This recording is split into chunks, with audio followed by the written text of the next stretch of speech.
한국노총이 광양에서 회의를 갖고 노사정 대화기구인 경제사회노동위원회 참여 중단을 선언했습니다. 7년 5개월 만에 참여 중단인데 포스코 광양제철소 막루 농성에 대한 경찰의 강경 진압이 원인이 됐습니다. 신세계그룹이 동시에 발표했던 백화점 확장과 스타필드 건립 사업의 진행 상황이 큰 차이를 보이고 있습니다. 백화점 확장은 빠르게 행정 절차를 밟아나가는 반면 스타필드 건립 계획은 제자리 걸음입니다. 조선 업계가 오랜만에 호황 국면에 들어서면서 인력난을 겪고 있습니다. 일손 확보를 위해 외국인 근로자들에게 기술을 가르치고 퇴직 예정자를 대상으로 취업 홍보에 나서는 등 일손 구하기에 비상이 걸렸습니다. 최근 진도군에 개설된 소학과를 찾는 지역 주민들이 아이들 걱정을 크게 덜게 됐습니다. 하지만 전남 22개 시군 가운데 7곳엔 여전히 소학과가 없습니다. 여러분 안녕하십니까? KBC 8시 뉴스입니다. 한국노총이 경찰의 강경 진압에 반발해 대통령 직속 노사정 사회적 대화기구인 경제사회노동위원회 참여를 전면 중단하기로 했습니다. 또 포스코 광양제철소 앞에서 정부와 경찰에 대한 규탄 집회를 갖고 강력한 투쟁을 예고했습니다. 박승현 기자가 취재했습니다. 한국노총이 광양지부에서 긴급중앙집행위원회를 열고 노사정 사회적 대화기구인 경제사회노동위원회 전면 불참하겠다고 밝혔습니다. 민주노총에 이어 한국노총이 7년 5개월 만에 불참을 선언하면서 노동계와 정부 사이 공식적인 대화 창구는 사실상 닫히게 됐습니다. 다만 탈퇴에 대한 최종 결정은 집행부에 위임하기로 했습니다. 윤석열 정권 심판 투쟁에 전 조직, 한국노총 전 조직이 함께 한 목소리로 투쟁에 나선다는 것을 오늘 결의했습니다. 이어 한국노총은 포스코 광양제철소 앞에서 노조원 1000명이 모인 가운데 노동운동 탄압 분쇄와 경찰 폭력 만행 규탄 대회를 열었습니다. 이들은 포스코의 부당노동 행위에 맞서 고공농성을 벌이던 노조 간부가 경찰 진압봉에 머리를 맞아 피를 흘린 채 강제 연행됐다며 노동자의 삶을 위해 강력한 투쟁에 나서겠다고 밝혔습니다. 노동에 대한 뿌리 깊은 혐오, 정치적인 계산과 실수, 그런 윤석열 정권의 성격이, 정체성이 이러한 사태를 만든 것입니다. 윤석열 정부의 핵심 국정 과제로 추진하는 노동개혁이 노동계의 거센 반발에 직면한 가운데 한국노총은 내일 오전 10시 용산 대통령실 앞에서 기자회견을 열어 최종 입장을 밝힐 예정입니다. KBC 박승인입니다. 혁신위원장에 선임됐던 이래경 다른배경 이사장이 9시간 만에 사퇴한 이후 더불어민주당의 내홍이 더욱 깊어지고 있습니다. 당내에선 인사 참사라는 비판부터 리더십에 치명상을 입은 이재명 대표가 이제는 사퇴해야 한다는 주장까지 제기되는 등 후폭풍이 거셉니다. 이상환 기자입니다. 과거 발언 논란으로 이래경 혁신위원장이 반나절 만에 사퇴했지만 당내 여지는 계속되고 있습니다. 광주가 지역구인 송갑석 민주당 최고위원은 인사 참사가 맞는 것 같다며 장곡구 낙수의 전형적인 예라고 비판했습니다. 최고위원인 자신도 혁신위원장 선임 하루 전날 이래경 이사장에 대해 들었다며 충분하게 이분에 대해 생각해볼 여지를 주었더라면 인사 참사를 방지할 수 있었을 것이라고 지적했습니다. 이번 인사 참사의 책임은 이재명 대표에게 쏠리고 있습니다.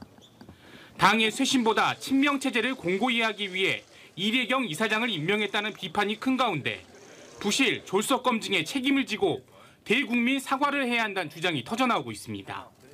이번 사태로 리더십에 치명상을 입은 이재명 대표가 사퇴해야 한다는 강경 발언까지 나왔습니다. 이재명 대표가 사퇴를 하루라도 빨리 해야 될 것이고, 그런 다음에 무슨 원내대표가 대행을 하면서 다른 인물들을 찾든지 어떻게 하든지 혁신을 꾸리든지. 위기를 수습하기 위해 꺼낸 혁신위원장 카드가 되레 자책골이 되면서 민주당의 심장, 호남이 바라던 혁신과 쇄신에서 갈수록 멀어지고 있습니다. KBC 이상환입니다. 일제 강제동원 피해자인 양금덕 할머니의 서운수여를 고의로 지연한 혐의를 받는 이상민 행정안전부 장관에 대해 불송치 결정이 내려졌습니다. 학벌 없는 사회를 위한 시민 모임은 최근 세종 남부경찰서로부터 행안부는 규정에 따라 서운 절차를 진행했고 피의자가 직무 수행을 포기했다고 볼 수 없어 직무유기 혐의가 인정되지 않는다는 내용의 수사 결과 통지서를 받았다고 밝혔습니다. 지난 1월 시민 모임은 양할머니의 인권상 수상이 보류된 건 주무부처인 행안부가 해당 안건을 국무회의에 고의로 제출하지 않았기 때문이라며 이 장관을 고발했습니다. 신세계그룹이 동시에 발표했던 백화점 확장과 스타필드 건립 사업의 진행 상황이 큰 차이를 보이고 있습니다. 백화점 확장은 빠르게 행정 절차를 밟아 나가는 반면 스타필드 건립 계획은 사업 계획서 제출 이후 신세계그룹에서도 별다른 움직임을 보이지 않고 있는데요. 과연 스타필드 추진에 의지가 있는지 의구심이 커지고 있습니다. 박성호 기자입니다. 지난해 8월 신세계그룹은 기존 광주 신세계백화점의 확장과 어등산 스타필드 건립 계획을 동시에 발표했습니다. 국내에서 전라 호남권을 완전히 아우를 수 있는 제대로 된 상권 규모에 맞는 메모단 쇼핑몰이 될 거라고 생각하고 있고요. 발표는 같은 날 이루어졌지만 10개월이 지난 지금 진행 상황은 큰 차이를 보이고 있습니다. 백화점 확장 계획은 지난 3월 도시계획위원회를 조건부 통과한 뒤 지구단위 계획 구역 지정 절차에 들어가는 등 빠른 속도로 내고 있지만 스타필드 건립 계획은 지난해 말 광주시에 사업계획서를 제출한 이후 제자리입니다. 광주시가 다른 기업에 참여 기회를 주는 제3자 공모 방식을 택하면서 절차가 늦어진 거긴 한데 문제는 신세계 프라퍼티도 지금까지 지역사회와 별 소통 없이 침묵하고 있다는 점입니다. 유치 여론이 높은 복합 쇼핑몰을 미끼로 신세계그룹이 원하는 백화점 확장만 빠르게 진행한 뒤 발 빼는 것 아니냐는 우려가 나옵니다. 백화점 운영사인 광주신세계는 프라퍼티 측과 발표는 함께 할 수 있지만 실제 사업 추진에 대해서는 별개 회사라며 선을 긋고 있습니다. 투드래곤 하는 부분은 당연히 발표를 할 수는 있겠지만 투드래곤 한다고 해서 같이 합쳐서 하는 거는 아니거든요. 백화점, 복합 쇼핑몰 둘 다 짓겠다는 발표를 손잡고 한 지 10개월이 지난 지금에 와서는 전혀 다른 별개의 회사임을 강조하는 신세계그룹. 백화점 확장을 위해 스타필드 건립이라는 미끼 상품을 던진 것은 아닌지 의구심이 커지고 있습니다. KBC 박성호입니다. 조선업계가 오랜만에 호황 국면을 맞았지만 동시에 인력난을 겪고 있습니다. 일손 확보를 위해 외국인 근로자들에게 기술을 가르치고 퇴직 예정자를 대상으로 취업 홍보에 나서는 등 일손 구하기에 비상이 걸렸습니다. 고익수 기자가 취재했습니다. 화순 광업소 임직원들이 버스편으로 영암에 있는 현대 3호 중공업을 찾았습니다. 이들 90여 명은 이달 말 폐강을 앞두고 조선소 취업을 위한 현장 견학에 나선 겁니다. 홍보 영상을 감상한 뒤 조선소 야드 투어에선 엄청난 규모의 놀라움이 묻어납니다. 화순 광업소 퇴직 예정자 일행은 생소한 조선소 환경에 호기심과 관심을 동시에 나타냈습니다. 특별한 직업이라고 생각을 하고 일을 하고 있었는데 여기 와서 둘러보고 현장도 봐보고 자료들을 봐보니까 정말 저희 광업소랑은 비교할 수 없을 만큼 또 굉장히 거대하고 또 직업에 대한 다양성이라든지 뭔가 조금 위험함을 조선업계 인력 확보 노력은 외국인 근로자를 대상으로도 이루어지고 있습니다. 지난 4월부터 현대 3호 중공업 기술교육원에서 비자 종류에 따라 용접과 선박 도장 등 실습 위주로 교육이 진행되고 있습니다. 이 세븐 비자나 이 나인 비자는 용접 쪽하고 저희 선체 조립에 관련된 거를 계속 하고 있고요. D10 비자 같은 경우는 그 선박 도장만 하고 있습니다. 그래서 그 교육이 끝나고 기량 검증을 통해서 E7 비자로 비자 전환을 교육을 하고 있습니다. 통상 한 달 정도면 작업에 투입할 수는 있지만 숙련공이 아니라 일손 부족을 메우기에는 한계가 있습니다. 아직도 1000명이 넘는 일손이 모자라 구인난의 애를 태우고 있는 조선업계. 오는 21일에는 목포에서 찾아가는 조선업 취업 박람회까지 예정돼 있습니다. KBC 고익수입니다. 여수의 대표적인 관광지 낭만포차단지가 특정 브랜드 맥주만을 판매하면서 담합 의혹이 일고 있습니다. 여수 18개 낭만포차는 시중에 나와 있는 여러 종류 맥주 가운데 유독 특정 브랜드 맥주만을 고집해 판매하면서 업주들 간 담합을 한 것 아니냐는 의혹을 받고 있습니다. 특히 일부 낭만포차는 시중에서 보기 힘든 330ml 작은 병만 판매해 논란이 되고 있습니다. 전국적으로 소아청소년과 전문의가 품귀 현상을 빚고 있는 가운데 최근 진도군의 소아청소년과가 개설됐습니다. 진료 공백 해소를 위해 지자체와 지역 의료기관이 협력해 소아과를 개설하자 지역 주민들은 아이들 걱정을 덜게 됐다며 크게 호응하고 있습니다. 이동근 기자의 보도입니다. 진도읍에 사는 안지은 씨는 어린이집에 다니는 아들이 아플 때마다 가슴을 졸여왔습니다. 아이가 열이 오르고 기침이 심해도 진료를 받을 소아과가 없어 매번 목포나 광주로 가야 했기 때문입니다. 최근 진도에 처음으로 소아청소년과가 개설돼 이런 어려움을 해결할 수 있게 됐습니다. 지역 의료기관에 전문의가 배치돼 진료는 물론 접종과 검진까지 수월해졌습니다.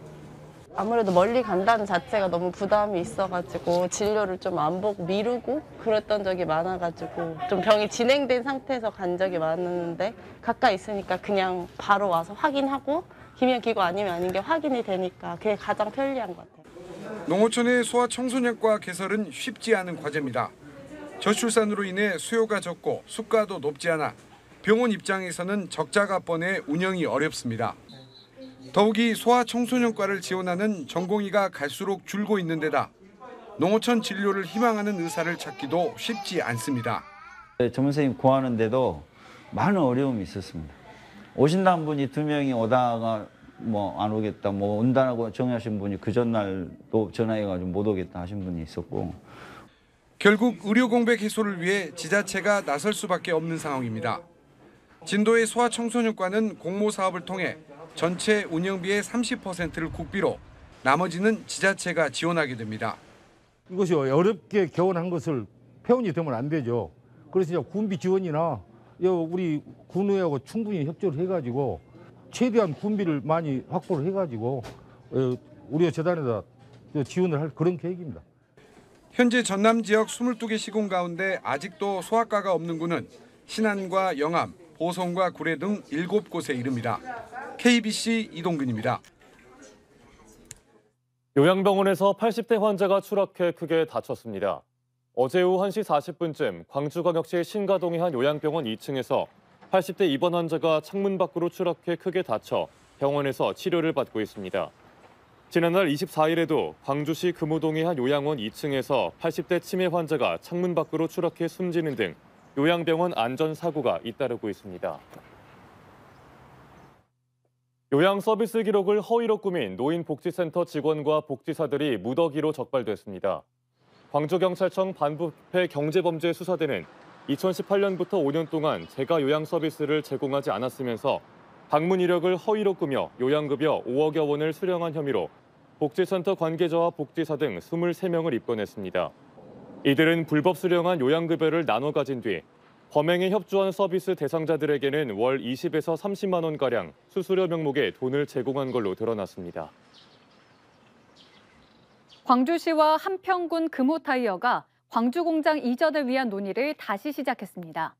강기정 광주광역시장과 이상익 한평군수 그리고 금호타이어 관계자 등은 지난 2일 광주에서 만남을 갖고 금호타이어 공장 이전에 대한 협력 의지를 확인했습니다. 금호타이어는 광주 공장의 한평 이전을 추진해왔지만 공장 부지 개발에 나선 컨소시엄이 해산 절차를 거치며 사실상 무산된 것 아니냐는 우려가 제기됐습니다. 전라남도와 목포대, 순천대가 전남국립의과대학 설립에 공동 협력하기로 선언했습니다. 이들은 공동 선언문을 통해 도민의 의료 여건 개선과 당면한 지역 소멸 위기 타개에 앞장서기로 했습니다. 또 국립의대 설립을 위한 양 대학 간 상호 협력을 강화하고 의대 정원 확대 논의에 의대 신설을 반드시 포함하도록 요구하기로 했습니다. 한편 보건복지부와 대한의사협회는 조만간 의료 현안 협의체를 개최하고 의대 정원 확대 논의를 개시할 예정입니다. 전라남도가 전남국제 수목비엔날레 성공 개최를 위해 가수 송가인을 홍보대사로 위촉했습니다. 수목비엔날레 사무국은 진도 출신으로 높은 인지도를 보유하고 있는 송가인이 전통 수목의 이미지와 잘 어울려 지난 2021년에 이어 2회 연속 홍보대사로 위촉했다고 밝혔습니다. 2023 전남국제 수목비엔날레는 9월 1일부터 2달 동안 목포와 진도 일원에서 10개국 160여 명의 작가가 참여해 치러질 예정입니다. 광주광역시 자원봉사센터와 농협 광주지역본부가 취약계층 돕기에 힘을 모으기로 했습니다. 광주시 자원봉사센터와 농협 광주본부는 참빛교회에서 협약식을 갖고 독거노인과 장애인 등 우리 사회 취약계층에 실질적인 도움이 될 수 있도록 최선을 다하기로 했습니다. 농협광주본부는 백미 신가마를 기증하고 봉사단체는 매주 수요일 참빛교회에서 급식 봉사활동을 실시할 예정입니다. 강진군과 장흥군이 함께하는 탐진 백일장 대회와 장학금 수여식이 장흥문화예술회관에서 열렸습니다. 탐진 장학재단이 마련한 오늘 백일장 대회에선 강진과 장흥 지역 초중고생 100여 명이 참석해 글솜씨를 겨뤘으며 두 지역 대학생 35명에게 5천만 원의 장학금이 전달됐습니다. 전남의 다문화 아동인구 비율이 전국에서 가장 높은 것으로 나타났습니다. 호남지방통계청의 호남 제주 지역 아동가구 양육 환경 변화상 자료에 따르면 2021년 11월 1일 기준으로 전남의 만 18세 미만 아동 인구는 24만 9천 명이었으며 이 가운데 다문화 아동 인구 비율은 6.8%로 전국 1위였습니다. 광주는 아동 인구 23만 3천 명 가운데 다문화 아동 인구가 3.3%로 집계됐습니다. 더불어민주당 소병철, 김회재 의원이 남해안권 개발과 발전을 위한 특별법의 조속한 국회 통과를 촉구했습니다. 두 의원은 오늘 국회에서 기자회견을 열고 남해안권을 동북아시아의 새로운 경제권으로 도약시키기 위해 특별법을 발의했다며 동서해안권에 비해 낙후된 남해안권의 발전을 위해선 반드시 특별법 제정이 필요하다고 강조했습니다.